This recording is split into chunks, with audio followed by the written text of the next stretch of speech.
국민 라디오 새빨간 거짓말입니다, 여러분. 저는 그러한 삶을 살아오지 않았습니다, 여러분. 누가 나에게 돌을 던질 수 있습니까, 여러분?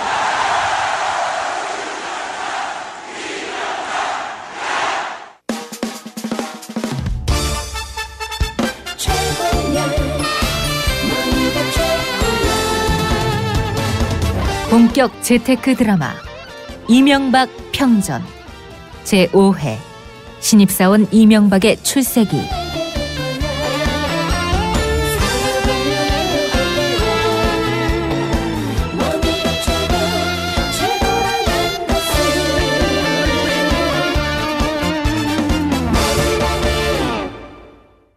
이명박은 운동권 경력 때문에 취업이 어려워지자 박정희 대통령 앞으로 한 젊은이가 자신의 힘으로 살아가고자 하는데 국가가 그 길을 막는다면 국가는 젊은이에게 영원히 빚을 지는 것입니다라는 편지를 써서 1965년 현대건설에 입사한 것으로 밝히고 있다. 그러나 어디까지가 사실일까?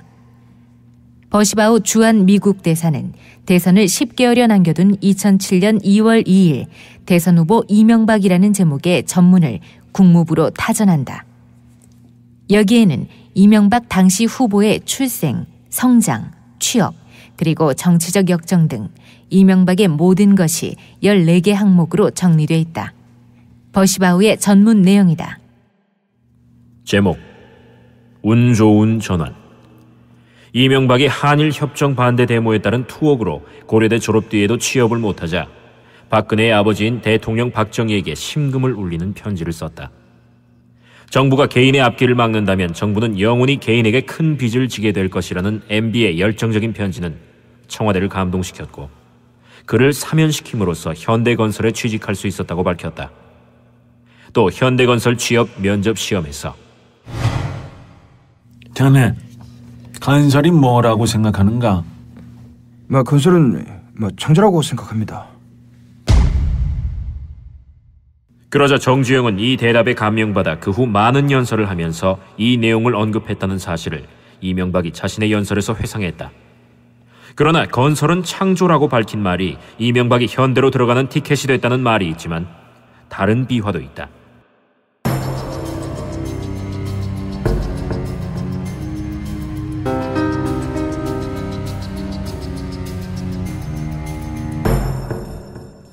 여기서부터 충격적이다.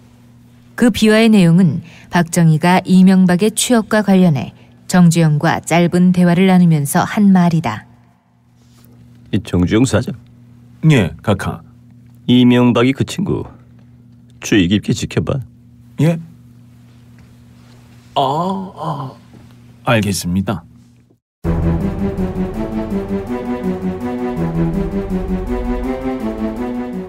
박정희의 말은 이명박을 조심하라는 경고였는데 정주영은 이걸 이명박을 잘 돌봐주라는 말로 오인했다.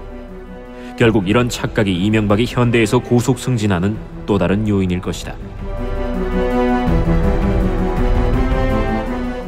이 같은 내용과 관련해 이명박의 반응을 들을 기회가 있었다. 2011년 9월 8일 KBS를 통해 방송된 이명박 대통령과의 대화 중 개인적인 질문 좀 하나 좀 드리겠습니다. 최근에 그 보도 또 외교 전문지 폭로한 것을 보니까 대통령께서 그 처음에 이제 현대건설에 입사를 하실 때 당초에는 이제 그 학생 운동 전력 때문에 입사가 안 되니까 청와대에 이제 편지를 쓰셔서 그 당시 박정희 대통령이 그러면 취직을 좀 시켜주면서 정주영 회장한테 이 친구를 그러니까 이명박 그 사원을 잘 좀 지켜봐라. 이렇게 얘기를 했는데 정주영 회장께서 잘 좀 봐줘라 이렇게 해서 고속 출세를 하셨다 이런 얘기가 있다 그러는데 어떤 것이 맞는 겁니까? 그렇게 믿는 사람이 뭐 있겠어요. 근데 내가 이제 학생 시절 이제 경이학이 나왔으니까 네. 그 당시 학생들이 이제 독재 정권 반대하고 또 이제 일본하고 국교 정상화 반대하는 그것 때문에 사실 제가 5년 징역을 받았습니다. 대법원에서 이제 나중에 그 집행유예를 받긴 했습니다만은 감옥을 갔다 온 뒤에 취직을 못했기 때문에 박정희 대통령이 취직시켜준 게 아니고 네. 내가 몰래 시험을 쳤어요. 그 합격을 했거든요. 아. 그러니까 안 된다 그렇게 하니까 내가 항의를 한 거예요. 네. 내가 정치를 하려는 게 아니고 나는 먹고 살기 위해서 기업에 간다. 나는 경제가 더 급하다고 생각하는 사람이다. 그러니까 나는 내 가는 길을 막지 말아라. 어? 내가 정치 행위에 가서 당신 반대하는 것도 아닌데 왜 그렇게 하느냐 이렇게 하니까 그쪽에서 이제 풀어줬어요. 풀어줬는데 낮에 알고 보니까 입사 5년 동안에 매달 회사에서 동태 보고를 중앙정보보다 했더라고요. 아, 그러니까 실제로 지켜는 본 거군요. 그런데 정청 회장이 그때 한참 젊을 때인데 뭐 기가 그래 어떻겠어요. 그래가지고 어떻게 재벌 총수가 되겠어요. 제대로 들었는데 아마 재벌 그러니까 보고서도 냈겠죠. 이제 네. 그 지켜본다고 아마 했겠는데. 한마디로 부인한 것이다.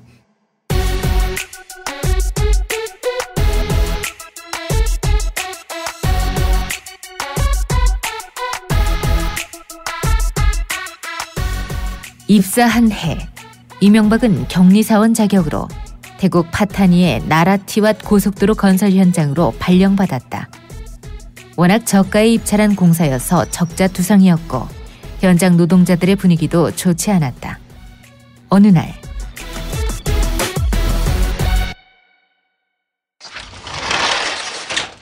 아이, 당신 혼자 있어? 아니 김씨 아닙니까? 이 밤에 왜? 그건 시칼 아닙니까? 당신 격리지 금고따. 금고를 따다니. 그럼 뭐하게? 뭐하긴 그 안에 있는 돈 가져가려고 그러지. 꽉꽉 찬 걸로 알아. 좀 나누자고 친구. 어? 안 된다면 이영만리 이 땅이 네 무덤이 되는 거지. 몰라서 묻나? 배째 아니 등째. 이 자식 뭐야 이거. 아니 금고를 척 껴안고 이거 뭐하는 거야 이 새끼 이거 네 혼자 금고를 안고 있으면 금고를 못 따냐? 이 새끼 저야 비켜야 개새끼 개새끼 경찰이다.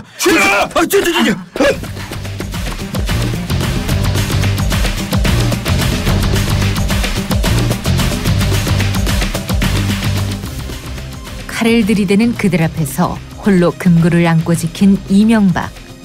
이 사건이 서울에 보고되고 정종 사장이 지령을 보낸다.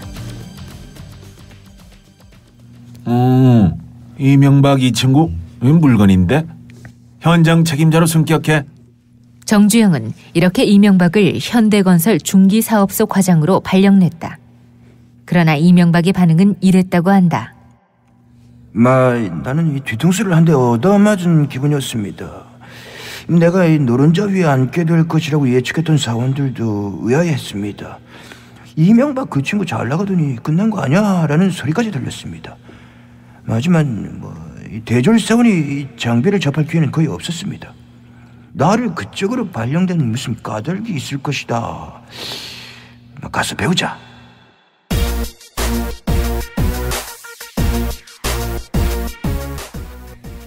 현대건설 중기사업소 과장으로 근무할 때에는 인근에 있던 골재 생산업체와의 분진 문제로 말썽이 있었다.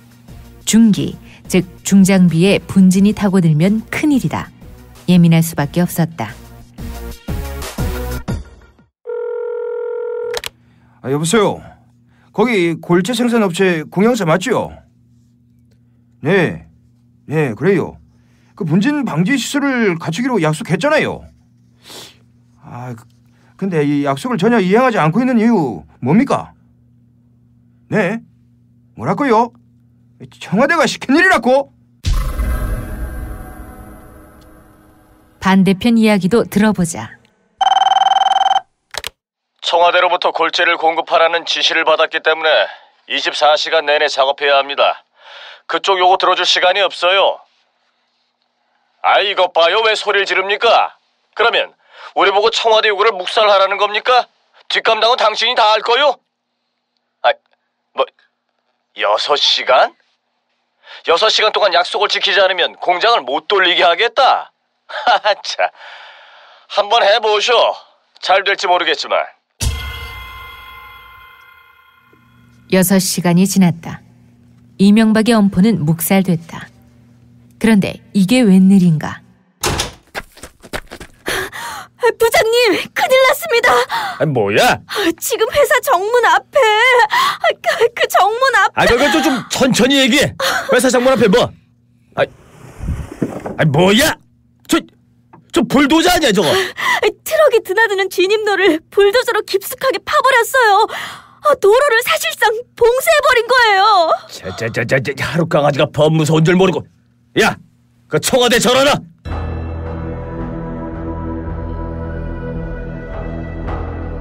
잠시 후 이명박 사무실로 연락이 온다. 이명박, 상대가 청와대인 만큼 상기된 태도로 대꾸한다. 길을 여는 것은 공영사의 태도에 달려 있습니다. 그쪽에 연락하셔야 합니다. 공영사 우리와 약속을 지키지 않은 것입니다. 골진 아픔 중요하겠지요. 그렇다고 방치하면 우리 중장비 다 망가지는데요. 지금 경부고속도로 건설 차질을 빚습니다. 골재가 먼저냐 중장비가 먼저냐 잘 판단해 보십시오. 청와대는 결국 하루가 지기 전에 백기를 들고 말았다. 이명박의 이런 태도를 보고 정주영은 또한 감동을 얻은 것 같다.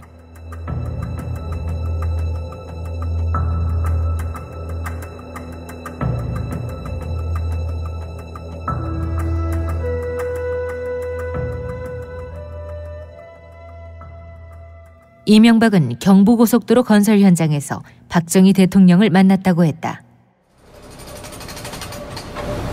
임자, 초국이 근대화되는데 이 도로가 얼마나 중요한지 난 독일에서 봤어. 이 고생스럽지만 좀 잘해줘.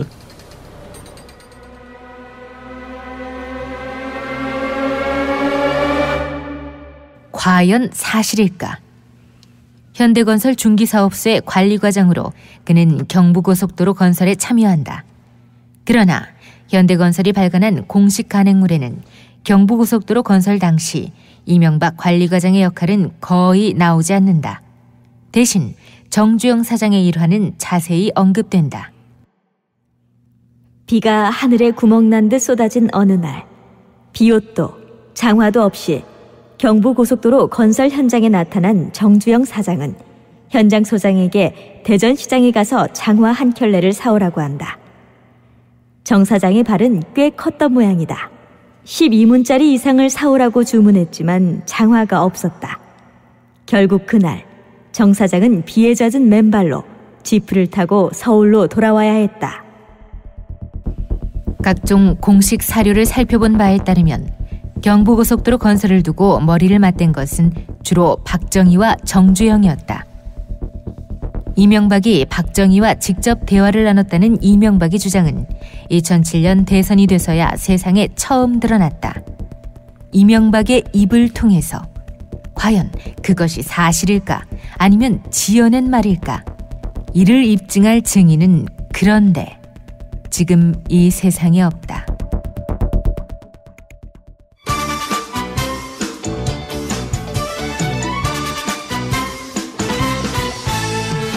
누군가 아침 일찍이 머리를 꽉 쥐어박는 사람이 있어서 깜짝 놀라서 일어섰더니 우리 어머님이었어. 네가 너 살기 위해서 너가 남을 속이느냐?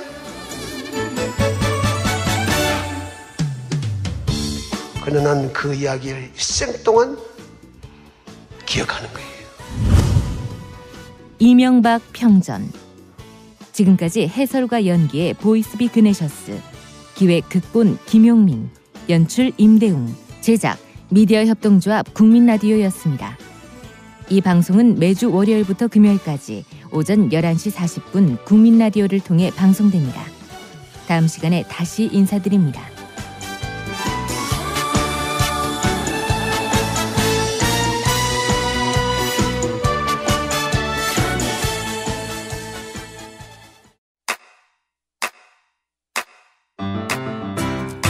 국민라디오 지지하는 4가지 방법 아시나요? 다운로드하기, 별점 주기, 댓글 달기, 구독하기. 국민라디오를 보다 많은 이들에게 전할 수 있는 가장 손쉬운 방법. 다운로드하기, 별점 주기, 댓글 달기, 구독하기. 잊지 마세요. 다운로드하기, 별점 주기, 댓글 달기, 구독하기.